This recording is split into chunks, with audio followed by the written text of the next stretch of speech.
I'm Blackbright, broadcasting out of the UK into your wonderful homes, your humble homes, your modest homes, your flamboyant homes. Welcome to my channel.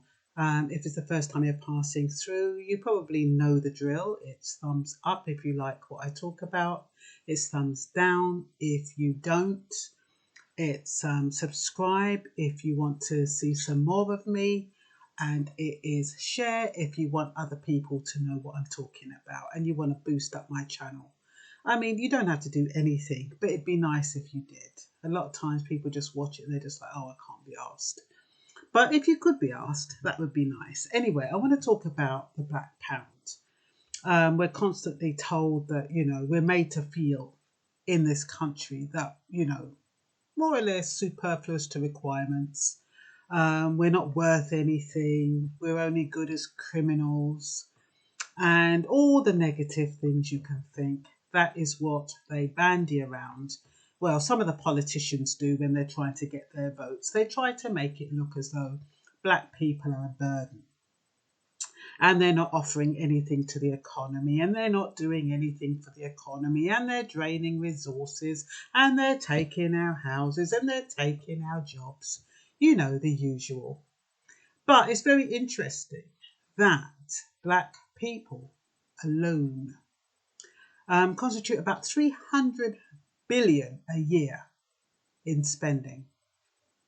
Now, what are they spending it on?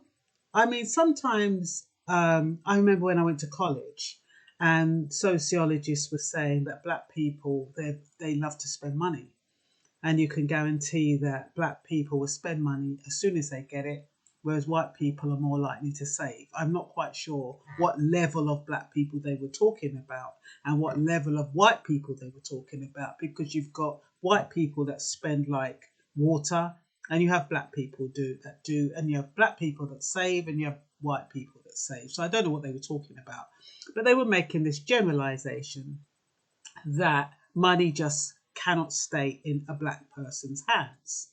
And I don't know if that's psychological. I don't know if that's something they want us to know so that we fulfill that prophecy and we end up spending, or whether what it is about black people, why they love to spend as soon as they get it, why they have that difficulty in spending, in saving. We have this, many of us have this mentality that we want things now. We don't want to wait. We don't want to spend years waiting, saving up and buying something when you can get something now. So a lot of times when they have a lot of money, especially if they win a lot of money or they make a lot of money, they tend to buy things that they can't save up for because they know their limitations. And their limitations are that they find it difficult to save. As soon as they save up for a few quid, or they'll save up for something in particular. And I remember that was what black people did with the partner. We had a partner thing that's going around. Some people still do it. Very, very rare. It's a cultural thing, so it's kind of dying out with the new generations. But what they used to do is they'd put either £20, £30 a week they'd give it to one lady, and this is how trusting we were. I mean, they reckon that you can't trust any black people and all that, but when they did the partner, they would be giving these people like £10, £20, whatever it was, and then in 3 months' time or 6 months' time, everyone would get their draw. And when they got their draw, they would get what they wanted, whether it was that beautiful sofa, whether it was to go on, well, they weren't really holiday people, but usually it was a piece of furniture or something expensive, and they would get the best. Always the best. They had this place in Harlesden. You've never seen furniture like it. It was like royalty. All the quilts and the dips and the frames were all ornate and very, very elaborate. The table, I remember my mum's table must have cost her about £4, dining room table. It's just that it was there with a flower on it. My brother asked me if I wanted it. What am I going to do with it? But the thing is that black people tend to like the best. If they can't get, they won't get the worst. If they can get the middle range of a very, very good copy, they'll do that. So black people have got a lot of spending power.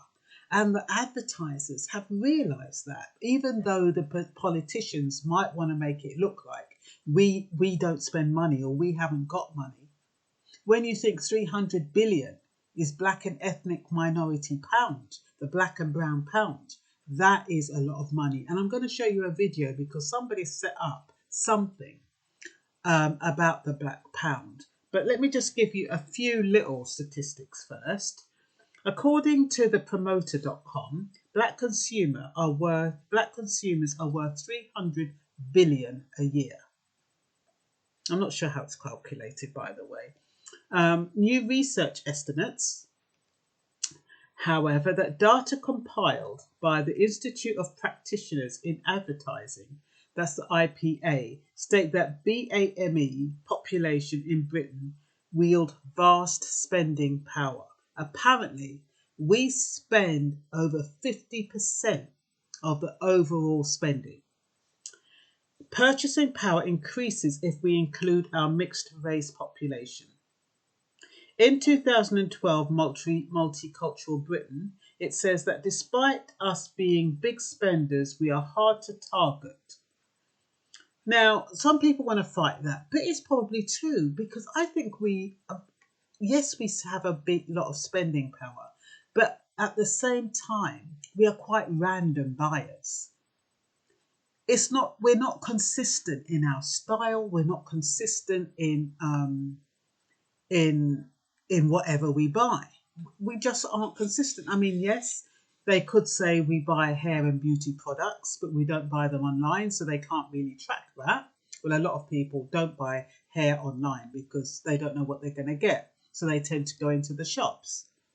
And it's only when maybe they fulfilled putting a tax, whatever it is, and you can imagine a lot of those Asian shops, they're not putting in the amount that they actually get.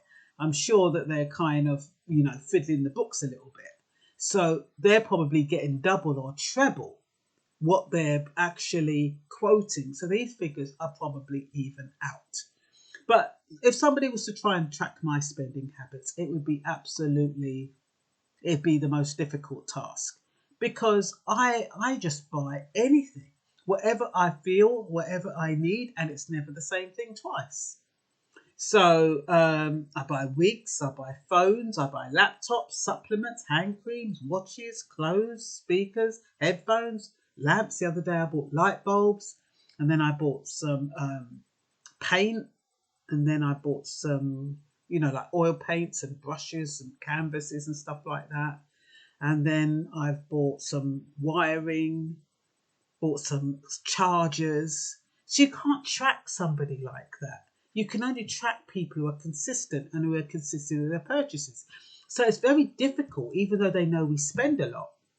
It's very difficult for them to track our spending because I'm sure a lot of people are just like me. You're very impromptu. You just buy what you want at the time. And it doesn't mean that you're going to buy the same thing next year or the year after.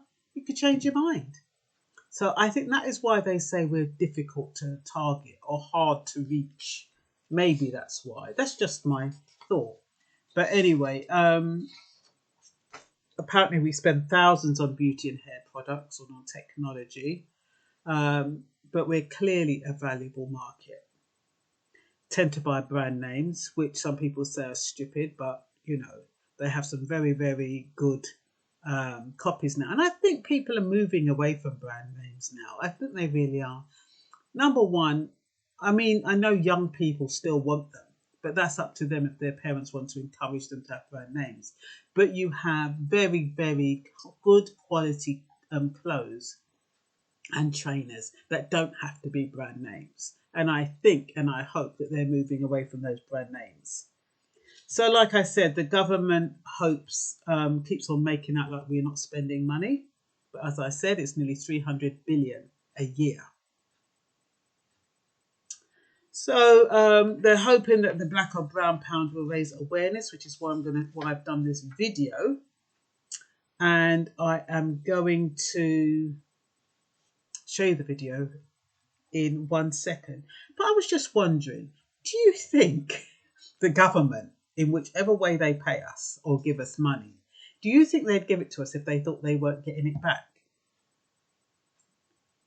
Can you imagine? Just because in this video, this guy set up some kind of organization, and what they're doing is, I think it's 1 month in the year, or maybe one day. Anyway, they'll tell you. They're saying you must just buy black. They're doing it in America, now they're doing it in the UK. And I was just wondering, supposing black people did really, really, really decide to go black with their pound, with where they spent their money, I wonder what the government would do. I don't think they'd like it very much, do you? I don't think so. Be very, very interesting. Maybe they'd kick us all out of a job. Anyway, I'm going to let you see this video, and I mean, it more or less sums up the reason why the black pound is very valuable. If I can get it to work. Why isn't it working? Oh, typical, isn't it?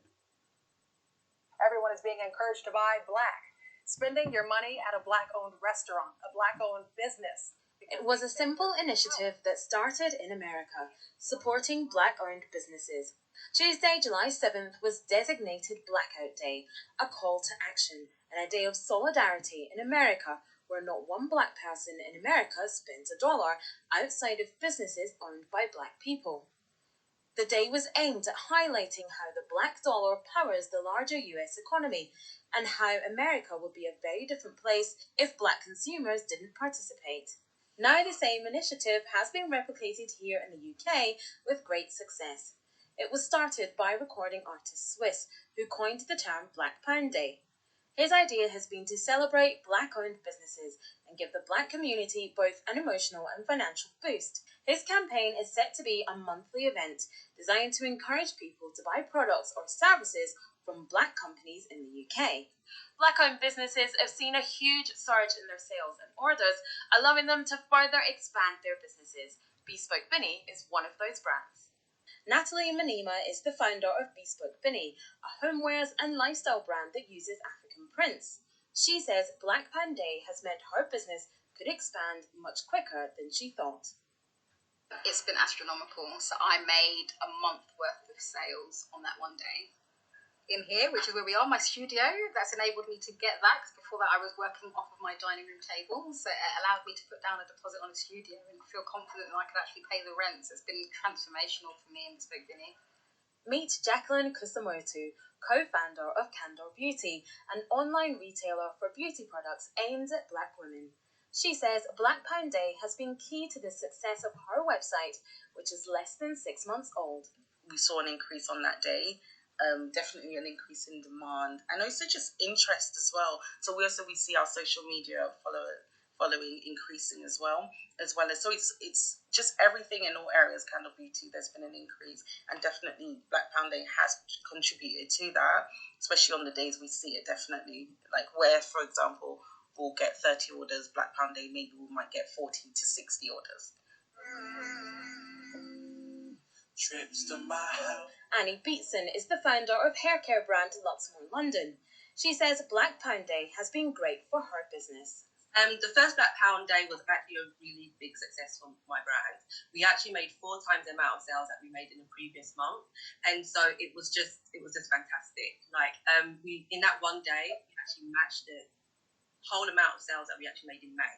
So it was just such a big effect for us, and we saw that there was a positive knock-on effect, because in July we almost generated the same amount of revenue that we did in June off the back of all the increased attention and traffic to our website. So it was really good.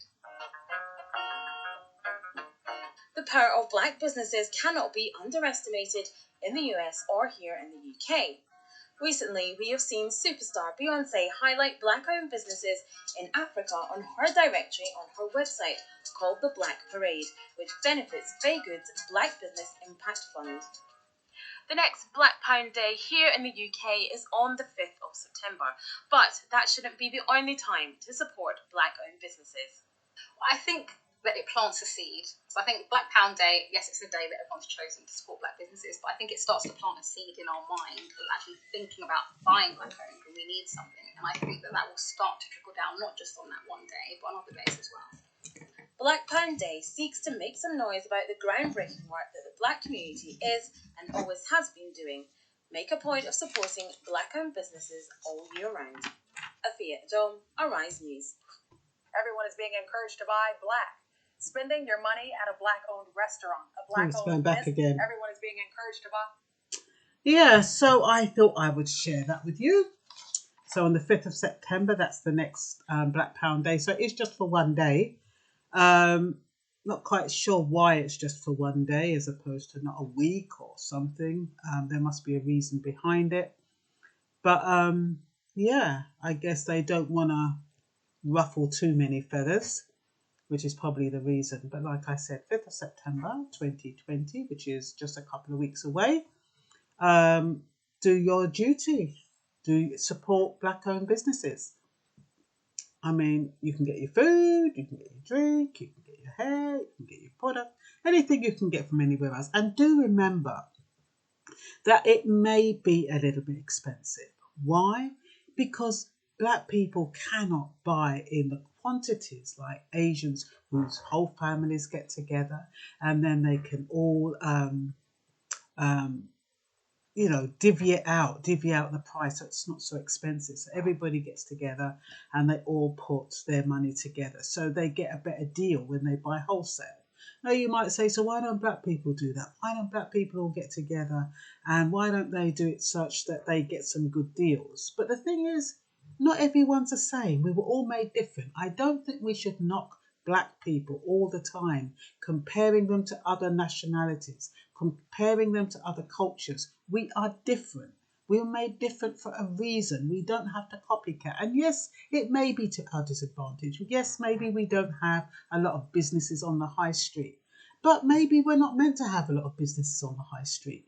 Our interest is, we make music. We've got music all over the world. So that's probably our trade-off.